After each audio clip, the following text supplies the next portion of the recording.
Hello, good morning mga guys. Ito po yung aking zona rito sa Milano na Lambrate. Ito yung Lambrate. Ito yung old na tawagan ng telepono. Pag inangat nyo to, hello, pwede kayong tumawag. Pronto, Pilipinas. Kumusta po kayo dyan? Hello, ayan.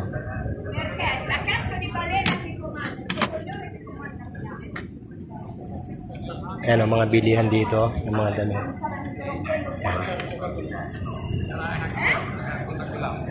Ito may siraulo dito. Ayan.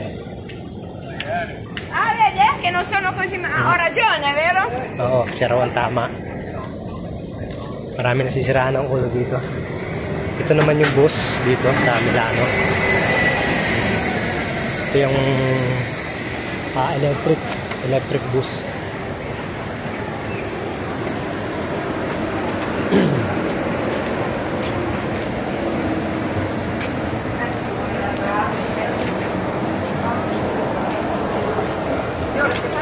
Tapos ito naman yung istasyon ng tren. Dito yung istasyon.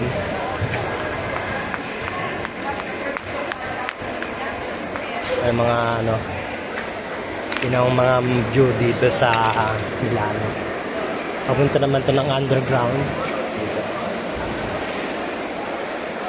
Lambrate. Siya yan.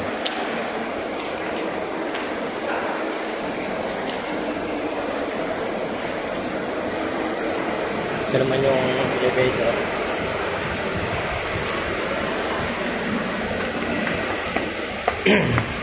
Kaya itong aking upload sa video ng YouTube, ang aking pinaka-contents dyan ay yung mga view rito sa Milano na dadaanan ko, saka yung view sa Pilipinas, lahat ng mga view para mapanood yung mga lugar.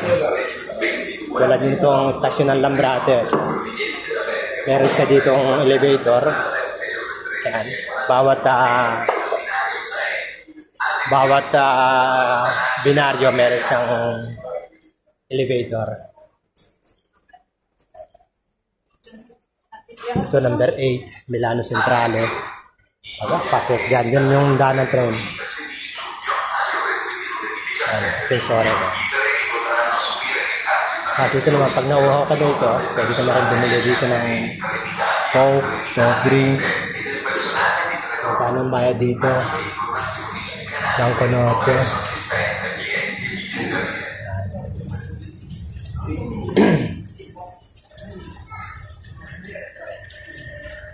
Marami dito yung tren hanggang 12 binaryo. 12 yung release dito naman. Lambrate, Brescia.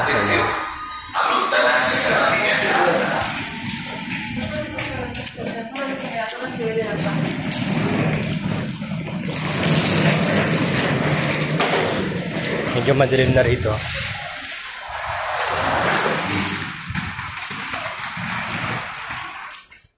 Ang hapon dito yung ilaw. Tapos ang elevator.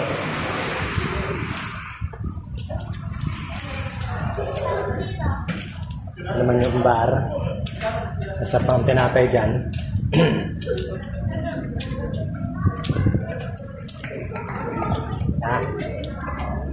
So, nakalabas na po ako dito sa estasyon ng Lambrate. Tapos ikot pa tayo ng konti. Yung building na yon, yun ang hotel ng main Hinggiano. Yun namang building na to, yan naman yung trabaho ko sa baba. May underground din doon. Tapos ito naman sa taas nito, yan ang daan ng train. Papunta yan ng Bologna, Firenze, o kaya Venice. Yan ang daan. Yung mga ibon, no?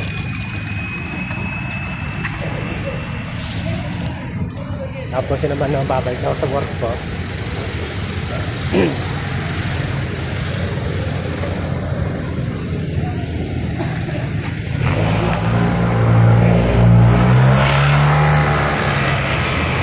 minutes.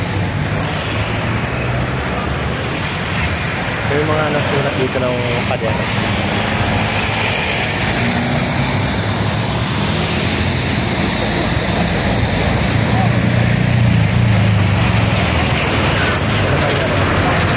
Train, yun ang tunnel.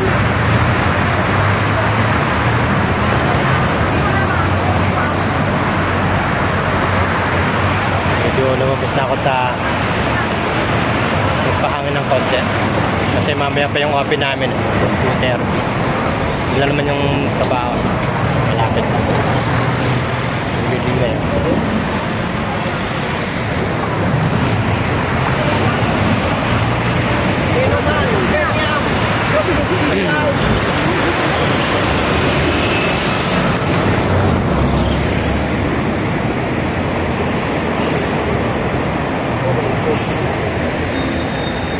Go, go, go.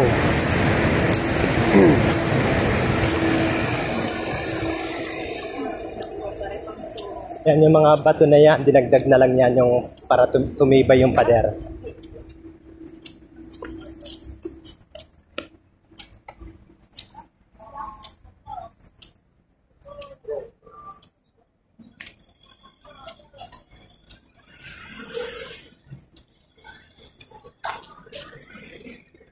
Ang green na naman, oh.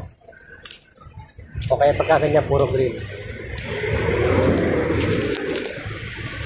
Para dire-diretso.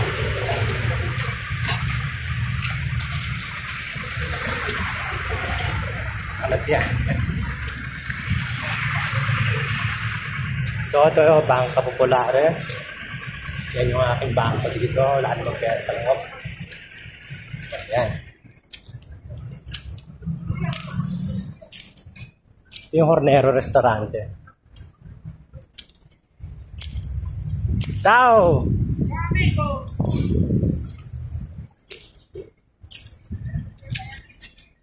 Ito na yung aking mga design dito.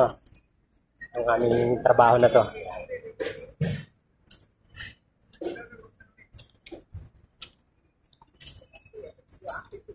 Hindi natin kung bukas pa yung pinto. Sa kabila. Ito yung aming trabaho. Oh, sarado ng pinto. Ikot tayo dito sa kabila. Mapo muna tayo dito. Yan. So, mapo muna tayo dito at mamaya na ako papasok sa loob. Taping ako ng konti. Ito po yung building. Gagawa ako ng konting kwento. Ito po sa lugar na to, yan, dati mga wala yung mga puno na yan. Nung nagtrabaho ko rito, ano pa lang to, puro, ito may mga harang pa yung mga bakal dyan sa side na yan. Maraming flowers. Nung 1988 pa yan. So, parang ako pala pekot-ikot na rito ng mga 35 years na. Kaya, ito yung aking, dito na ako nagbinata. Hanggang sa tumanda. So, ito yung aking trabaho. Ayan. Yung mga design namin yan. Ito.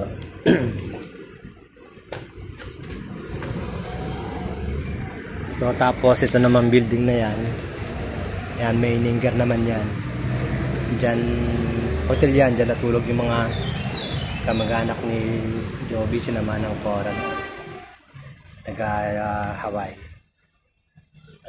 Diyan sila tumuloy sa hotel. Sa harap lang itong aking trabaho. So ngayon medyo maganda po yung araw dito. Medyo mainit. Kaya ano bang oras na? Papasok na sa loob. Medyo nakala 10 minutes na po tayo. Meron pa akong 30 minutes siguro.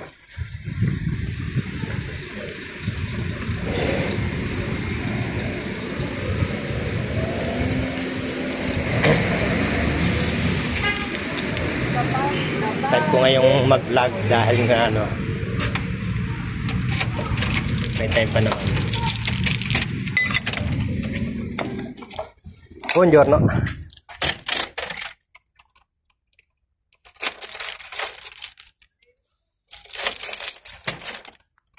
Ito, kapasok na ko dito sa loob.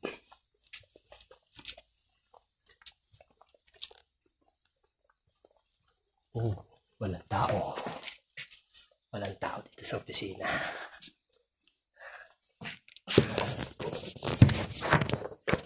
Wala natin ang ilaw.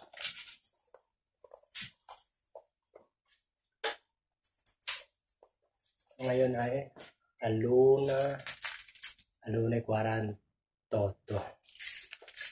Aluna 48, noi apriamo le 2:30. Vado a dormire un attimo.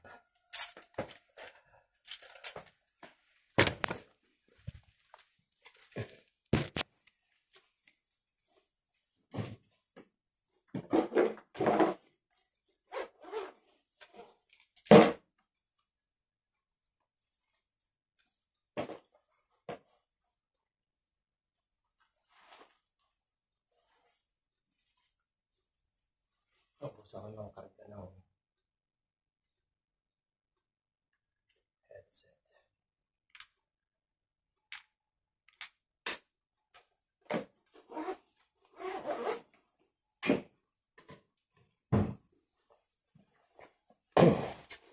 So, ito po tayo mga friends.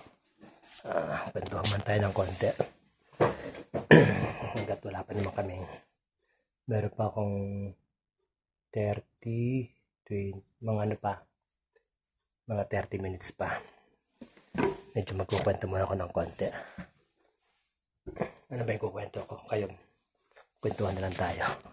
Ito nga palang nag-try akong ilagay sa YouTube. Mag-vlog ako para may mapanood naman ng konti yung mga kamag-anak at kaibigan ko dyan sa Pilipinas. So, try ko lang para nakikita ko kasi sa iba yung mga nasa YouTube maraming nanonood, kakatawa. So ngayon ako naman hindi pa na magpapatawa dahil wala namang katawa-tawa dito. Pakikita ko lang yung mga napupuntahan ko, yung napapasyalan ko na yung mga view, yung mga lugar na magaganda rito sa Milano, yung matulad ng mga street dito, yung mga bilihan ng mga magagandang klase. Isang araw pakikita ko sa inyo yung mga yung mga para halimbawang gusto niyo mamasyal dito sa Milano, makikita niyo yung mga street ganun. So ngayon wala pa muna dahil nga may trabaho pa ako, wala pa akong time mag-iikot, tsaka nagpa-practice pa lang naman ako. Kaya nilalagay ko muna yung mga video na yung mga napupuntahan namin lalo sa Pilipinas. Kami ni Mrs. yung pag namamasyal kami, nagbibideo ako para may remembrance. Ngayon sinubukan ko lagay dito sa YouTube para may ma-share naman ako ng konting magagandang tanawin para yung gustong mga mag-abroad hindi na maliligaw. Yan, if may idea. Okay. Tsaka nga pala dito sa Italia, dito sa meron ditong 4 season. Ang tawag nila ay 4 season, 4 stagioni. Napapalitan nyo ng pagkatapos ng taglamig, tag-init, tag-ulan. Bali 4 season, primavera, tapos primavera, estate, summer yon. Spring, summer, autumn, autuno, tsaka winter, yung taglamig. Yan, 4. Tapos yung oras, pagka ganitong summer dito, 7 hours yung advance ng Pilipinas pagka summer. After 6 months, mga pag magwi-winter na, babackward na naman yung yung oras. Mag-iiba na naman, magiging 6 na oras naman ng pagitan. Kaya ganun, napabago. Pero ngayon hindi na kasi nung malamig, hindi tulad nung araw, nung mga 1990, talaga pong malamig dito. Ngayon hindi na kasi dati maabot pa ng mga -9, -10. Ngayon hanggang mga -2 na lang, -3 dito sa Milan. Ganun lang. Tapos pag uminit naman, maabot minsan mga 40. Pagka talagang mainit na mainit, 44, ganyan. Kaya pagka August, yung mga shop dito, kalimitan sarado. Pupunta lahat sila sa bundok o kaya sa dagat. Yun ang pinakabakasyon dito. Saka ang kagandahan pa rito, sa yung trabaho dito, 14 months yung bayad. Tapos yung trabaho lang naman dito ay 11 months. Kaya ganon. Maraming tax dito binabayaran. Kaya lang pagdating naman sa school at saka sa eskwela, hindi naman nakakatipid. Kaunti lang binabayaran. Hindi tulad sa Pilipinas, puro private.